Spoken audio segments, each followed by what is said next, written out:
Hi everyone, welcome to another episode of EOM Coach Conversations. And today I have with me Karen Coyle, and we're talking about teenagers. Our topic today is from curiosity to animosity, a journey to from animosity to curiosity, a journey to understanding our teenagers. And so before we start, let me just introduce Karen. Karen has worked with adolescents for the last 30 years. She has been associated with schools, with foster care system, with counseling homeless people. She's been a counselor in Canada. And do you want to add anything more to that? She has 2 kids, 2 teenagers, so she has a lot of experience dealing with teenagers, young adults, adolescents. Do you want to add to that? That's great. I think you've covered everything. Great introduction. Thank you. And she's also a certified conscious parenting coach with the same institute that I've graduated from, the Jai Institute of Parenting.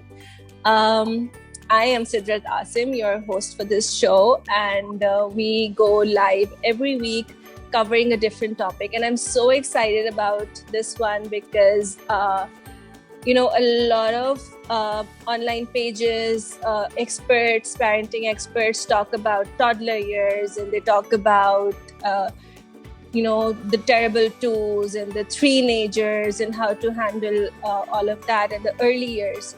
But very few people are confident enough to talk about the teenage years. And that is the most turbulent time in a parent's life. You have this sweet child who's always been like, "Mommy, I love you. Mommy, don't go away," to "Mommy, I hate you. Why don't you just let me be? I need my space." And as parents, we're left perplexed. What happened to my sweet little kid? And today, Karen is going to help us explain what happened to our kid. Karen, What happens to those sweet children that we've brought up? Such a popular question. And Sidrat, it seems like it happens overnight. There's like one day there are little babies that still love to hug us, and the next day they can't get away from us fast enough. And we're like, what's going on? I did everything that I believed in. I raised this child so well. I was well supported. I had a community, and then all of a sudden, they don't want anything to do with me. So that can make parents feel quite hurt. Let's start with that. And then hurt can turn into anger, and anger can turn into animosity, and it can look like our young adult, our adolescent, is turning on us and not appreciating us anymore, and taking us for granted, and not respecting our relationship to them, and not respecting us as parents. And I'm here to say that there's good news. Has nothing to do with that. Actually has nothing to do with you. It has to do with our brains. And what's going on is that we all know there's a hormonal change that has been preached to us for many, many years. But what does that really mean? It actually simply, not easily, but simply means that the brain is changing from trusting the adult to questioning the adult. Because what's really going on is that the teen still loves us. That's not gone away. They'll always love us. It has nothing to do with that. It really just has to do with a journey to self-discovery. And that's really hard for parents because we kind of feel like we just lost our jobs as a parent. It's like, so what the heck? I've been in charge of, running a house, doing the schoolwork, making sure you have fun, making sure you're safe, making sure you're well fed and that you're well-rounded human being. And then all of a sudden you don't want me around. And the answer is, yeah, they don't. They want you around when it's convenient for them. And that's really, really healthy. It's part of the development. What is difficult is us parents just losing this magnificent title as the best mom in the world to get away from me. I need to figure this out on my own. And that can be great for parents. Yeah, I hear you. I don't have a teenager. I only have a 4-year-old. But listening to this, I feel like this is going to prepare me for all those years. Everybody who's watching, this is, even if you don't have a teenager, listen to this because it's going to help you in the years to come. It's, you can walk into this armed with this knowledge of what's really happening with your children. But I've been a very rebellious teenager, so I can relate to that. I did not trust anyone. I wanted my space. I had to fight for everything I wanted. And my parents, I know, simply did not know how to communicate with me. So we understand that, yes, we don't need to take it personally as parents, but what can parents do when your teenager is going through that? How can they handle it? What are some tools that we can give them here today so that they're more equipped to handle these situations? Oh, such a powerful question and such a popular question. And Sidrat, it's very simple, just not easy. Like most things in life. Simple, just not easy, because it requires us parents to do the work inside of us, because teenagers, that's what they need. They need for us to let go. And that's really scary, because letting go and letting them make mistakes is scary, because we didn't get the transition per se to stop teaching, and start letting them learn on their own. There's not a real transition. And so we really have to just, first of all, accept that their development is exactly where it needs to be, where it should be. And there's nothing to do about that. You have to trust that they're exactly developing the way they are. So when you say you were rebellious, you weren't. You were developing and trying to figure out, who am I? Who do I want to be? Who am I supposed to become? And those are not the answers parents are to give our child. Our child needs to figure this out on their own. So number one, accept that it's not your job to teach this. It's your job to sit back and be there for when they need you. Not for when. That's so hard. Yes. It is so hard. And it's hard for us, not for them.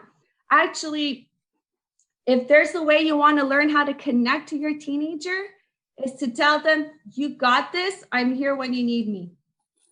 And then go cry in your room and make sure he doesn't see you. But really, it's to trust the process and to be ready for when they come to you, because you want them to come to you. And the only reason that they will come to you is if you're connected to them. Without connection, there's no collaboration. So you have to stay connected, and that's the most important job. If there's nothing else to remember from our time together today, remember this, is to stay connected.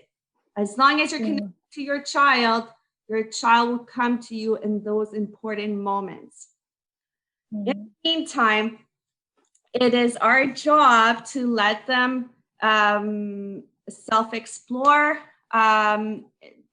trust that they got this. I mean, you got through it. And if we remember how we felt, like what you were sharing, Sidrat, is, you wanted the space, you wanted the trust.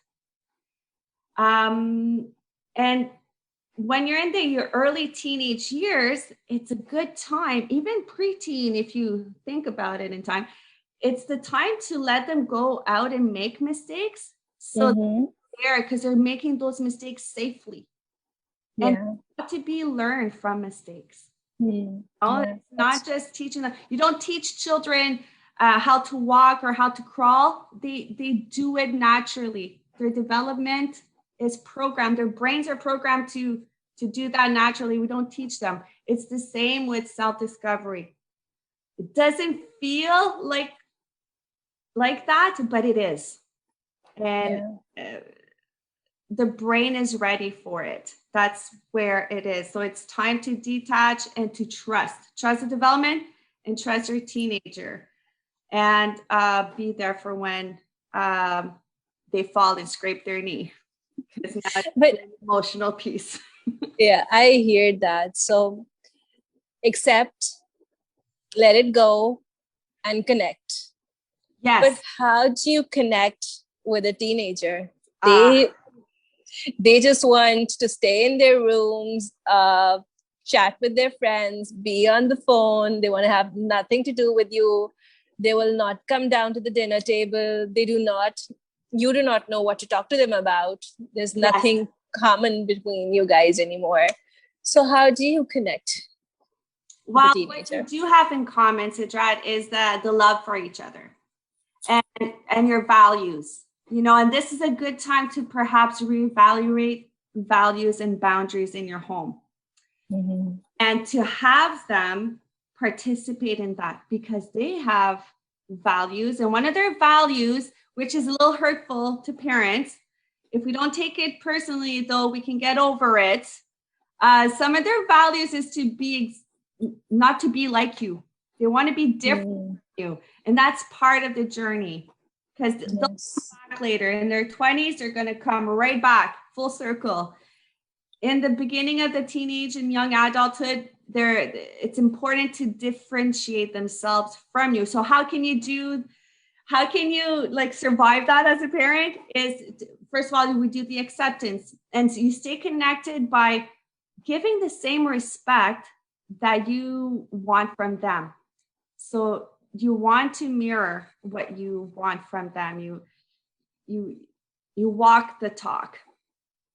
So, for example, it's really hard. Okay, I'll give you an example that what I almost did but didn't, but really wanted to, was I wanted to eavesdrop on one of the conversations my daughter was having, because I was concerned that she was getting herself into trouble. And I was going to invade her privacy out of mama bear instinctive wanting to protect. So I really had to talk to myself and trust that I did a good job. I laid a good foundation. I did the good foundational work. My walls are solid. The roof isn't leaking. And now I have to trust that the house will be good for a good 25 years without me having to do any repairs. So when you compare it to that, you say, no, she's got this. And I trust it to come back to me, and you let go, is giving that same respect, that you don't want your child to be eavesdropping on you and reading your journals or, invading your privacy. That's a big one. And that's super hard, because you're not used to that. You're not used to not knowing everything. Your child. So these are the years where you're not going to know a lot, and you're going to have to trust a lot. So accepting and the respect that you want is given to them without judgment, and with pure empathy. Putting yourself into their shoes and not judging them. Yeah. Not easy. So there's I get it. Yeah. But I have one question before you go on. So So this is coming from somebody who's done the work, who's laid the foundation, who has that strong connection going in. But say that some parent who's listening to us right now has just started learning about conscious, respectful parenting, and the early years have been, not as peaceful. There has been a lot of manipulation, punishment, bribery, and now the teenager and the parent, there's a big disconnect between both of them. How do these parents step into trust when they haven't been able to lay that foundation? Oh, Sidrat, you're giving me goosebumps. You're asking such good questions. I'm so excited about these questions. Okay, very good point. Try to practice as much as you can. And I'm guilty of this, and I'm still practicing. It's really important to stay away at all costs. Mm-hmm. Shame and blame. That's the piece that's going to guarantee disconnection. So, for example, your teenager isn't setting the table, isn't doing the chores, you're frustrated, you're like, what the heck, or other more serious wordings. But I think the hardest part as a parent, to make sure we don't go down the bad habits of shaming and blaming, is to stick to the facts. Mm-hmm. So how do you feel about the fact that the dishes aren't done? And what you wish. So instead of, you're so lazy, I can't believe you're disrespecting me, and you didn't do the dishes. There's no feelings that will come out of that, and there's no way your child's going to want to hang out with you. Yeah. So if you rephrase it and saying, I feel discouraged that the dishes are still there, and I feel tired because I feel like I have to do them now. Can we talk about this? And this is trial and error. It sounds simple in saying, and you may have to try different types of phrases, different types of sentences to connect. That's a good way to start. So it takes away the shaming and blaming of the person. And this goes for all ages. It doesn't have to be like a teenager. It's just human kindness, Yeah. And I'm going to go ahead. Yeah, I'm just going to make a plug here. This is also nonviolent communication that I covered in the last episode with Holly Storm.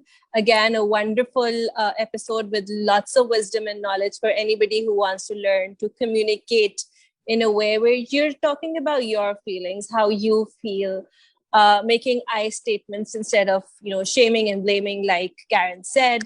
So go back and watch that episode on the page, or if you're watching on YouTube, it's on the channel. That's also going to help you with this, with your teenagers. Absolutely. And I also feel that when you're talking about teenagers, you also have to, so I'll give you my example. I wish my parents were, even if they weren't interested in what I wanted to do with life, if they'd just shown a little interest, even if they just faked it, that would have been such a huge opening up for us to start connecting. Such a good point, Sidrat. And that's an important point, a very, very important point, because, teenagers think, part of their development is that some of their aha moments feel to them like they're the first ones discovering these aha moments. So the worst thing we can do as parents, well, I may exaggerate here, but one of the things that we don't want to do as parents is minimize moments for them. And it's so easy for us as parents to do that. And I'm guilty of this all the time, and I have many examples. It's just that just calming the inside, and that comes from fear. Parents fear that if we don't direct and teach, that we're failing them, and they're going to experience more hurt. So we fear we don't jump in there and try to control the situation and tell them all the red flags and all the things to avoid, then we're scared that they're going to hurt more than they should. That's not reality. They're going to hurt. There's nothing you can do about it other than trust that they're going to be okay and wait for them to come to you. And when they do come to you, don't have anything to say. Just be there empathetically, listen, and be happy for them. Be happy that they had an aha moment. Or if they're sad, then be sad with them. Not to say, oh, I told you so. I told you not to do this. Now look, you're hurt. Or I remember when that felt good to me too. They don't want to hear it. They want to share and share and share it. They're very self-absorbed, and that's okay because that's the time to be. And I think it's scary for parents because I know that I was scared of this myself. And when I got through the conscious parenting program, I understood that I don't have to be scared because this is normal development. Like they're supposed to be all about themselves. They're supposed to seek understanding and truth. And you're not an expert anymore in their eyes. So they're trying to figure out and get those answers that they're asking themselves on their own, through their own resources. So the best thing we can do is to be there for them and make sure as a parent that you're kind of always around, that you get to know who their friends are, get to know their parents' parents of their friends, and create that community for them. But you can still have hands-on, but from a distance. Yeah. And here I'm just going to ask you for your offering to parents who are scared, because it is an ugly world out there. There's so much, there's the internet, people around us, all sorts of trouble that teenagers can just walk into, and, it could have long lasting consequences on their life. Yes. So parents are really scared. What offering or what reframe would you like to offer to these parents who really want to protect their children? I think that just be aware. Giving space doesn't mean you let them do whatever they want. That's not the message. You may want to reevaluate your values. Have family values that you guys sit down and decide as a family. You need to reevaluate because they're young adults now, so they get to say what they want to value and share the same values together and make a decision as a family. And then there's boundaries around them. And you as an adult, you're going to have boundaries as well from your young adolescents or young adults who are going to want you to follow the same boundaries. So because there'll be that mutual respect, the connection is more powerful. So yes, scary world. And yes, there are some bad things that can happen. It's just when you have that mutual respect, mutual boundaries for each other, and mutual values, those stats go way down. Yeah. So I think it's to trust in your values with your children and making sure that you are being truthful to each other and loyal to each other. And mistakes are going to be made. We've all made them and we continue to make them. And it's how you want to be valued as a human being when you make those mistakes. Like how you want your boss to treat you is kind of how you treating your child or your young adult, because you want to, even though you got fired as a manager, You still want to be hired as a consultant. So, and in order to be hired as a consultant, you need to be able to gain their trust. Because with trust and connection, there's no cooperation. And without cooperation, that's where the risks level go up. Yeah. So be aware of who they're with. And, I'll give you a good example. My son, when he turned 17, 18, that's when the drinking and stuff starts going on behind your back. So I wanted to confront it head on. So I said, why don't you have a party here? I didn't promote the drinking or anything like that. But before it to happen, I wanted to see who they hung out with. I wanted to see who the parents were. I wanted to start investigating what this type of life is going to look like when I'm not around. So slowly but surely, and within like 6 to 7 months, I got to know all the parents. We were communicating with each other. We're making sure, we're making sure that our children were safe, and we were doing it together, and trying not to ruffle their feathers in the process. But we offered each other, but that takes work, and it takes commitment, and it takes planning, and it takes trial and error, because the kids, they don't necessarily want you to be communicating, but at the same time, in a way where they don't feel like you're overpowering them. Yeah. So many important takeaways from this. And I do have a few more questions, but I'm going to do a quick recap of what we've already talked about. First, accept your child for who they are. Whatever behavior is coming up, even though it sounds to you like this is not acceptable, but it's developmentally appropriate. Second, let it go. Let go of control that you have, your overpowering need to be there for them as a teacher, always lurking, always, going into their privacy. Let it go. Let go. Let it go. And that does not mean that there are no boundaries. You need to continue to sit together as a family, reevaluate your values, your family values, and be sure that there is honesty, there is communication. And to have that sort of communication, to build that trust, you have to learn to listen to them, to empathize with them, to not minimize what they're feeling, to not blame or shame them, to not tell them, I told you so.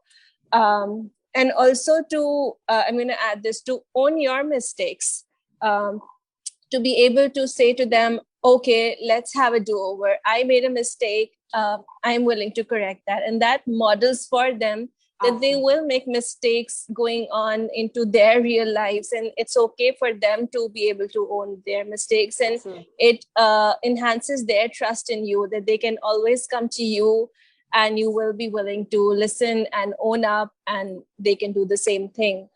So that was a quick recap. If I'm missing great. Awesome. And so I have so much to cover. This is such a huge topic, and there's so much that we could talk about. So much. But one last thing that I wanted to ask you today, we're running short of time, is about brain development. Let's talk a little bit about how the teenage brain is different from a child's brain, and also different from an adult's brain, and why that is so important for us to learn about as parents, and how that helps us. Again, you're giving me goosebumps. You have such great questions. And I love this question. Just quickly, I'm going to, because the brain is a wonderful thing to learn. There's so much information into human behavior. It's incredible. And there's not enough time in life to learn all about it. Just quickly, though, I believe in 7-year changes.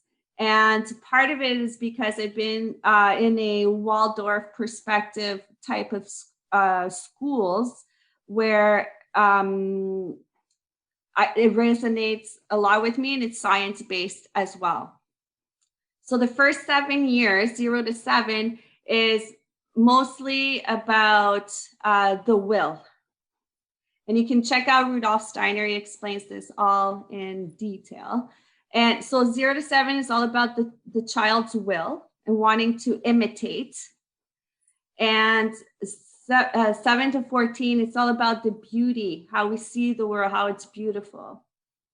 And 14 to 21 is all about thinking. And it's all about discovering. So that's why young adults and adolescents, they seek to understand from experts. And they don't view the parents as experts anymore. Whereas 0 to 14, they did.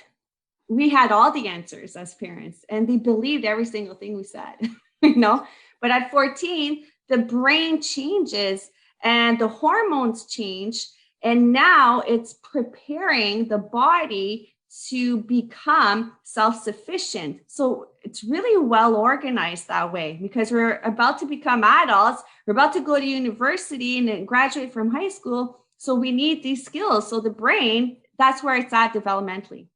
So it needs to go seek answers from experts in order to be prepared in the wild as adults, so that they can be their own person.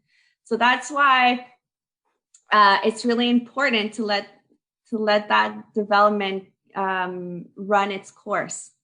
Mm-hmm. Without those experiences, a human being will not feel prepared, will not feel like they can go out in the world and conquer. So this is where the parent has like the ultimate role. So you can sit back, sip some tea, and look at them develop, just be there when horrible things happen. And there's going to be a lot of them, because it's such an emotional roller coaster with all the hormones and ability of being a teenager and all like the rejection from peers and all that teenagers and young adults know. What do I study? Who do I become? What am I going to take in university? It's such a stressful time, and their stress is very real, just like ours are as an adult. And just to add to that, this point about them being on this emotional roller coaster, we like to believe of teenagers as young adults, and we call them that. But really, their prefrontal cortex, the part of their brain that makes those rational decisions, hasn't formed until the age of 21 to 24. That is when the prefrontal cortex is fully formed. Before that, the teenager is living in the emotional part of their brain, which is why you will see so many emotional outbursts from your children. Everything for a teenager is an emotional outburst, and this is why this is happening. Karen, do you want to finish with one last message for parents of teenagers, parents who are going to step into teenager with their kids? Do you have one final message for them? I do. I think that it's important to switch our brains as parents to look at it as a privilege and an honor, because it's a wonderful process to witness, and you really see your child become their own person and see how wonderful they are in the world without you having to make sure everything goes right. And as hard as it is to move out of that role, once you do move out of it and you kind of sit back and just look, it's very humbling and it's very heartwarming. And I've had those moments just listening to my children talk to adults, organizing their own dentist appointments because they want to, just all kinds of stuff that are little to me, but huge to them. but just the way they talk on the phone with other adults when they are making their own appointments, and I hear myself in them. And it's good. It's good stuff. But if you're not sitting back and watching, you're missing the show. And those years go by fast, and all of a sudden they're out of your home and they're into the world, and you don't feel that peace because you didn't allow yourself to sit back and watch. So then when you do finally leave, you feel that peace. Wow, Karen, this has been so amazing. My daughter is only 4, but I'm already looking forward to her turning 14 and unleashing this on me so that I can sit back and watch and let it go. This has been wonderful. And for all the parents out there who are listening to this, but still wondering how they can step into trust and let go of their fears, this is a good time for all of you to get in touch with Karen or myself. We're both conscious parenting coaches. And this is what we help you to do. We let you step into trust, trust yourself, trust what you've given to your children, and in turn, be able to trust your children that they will make mistakes, but they will come to you and they will learn on their own. Karen, where can we find you?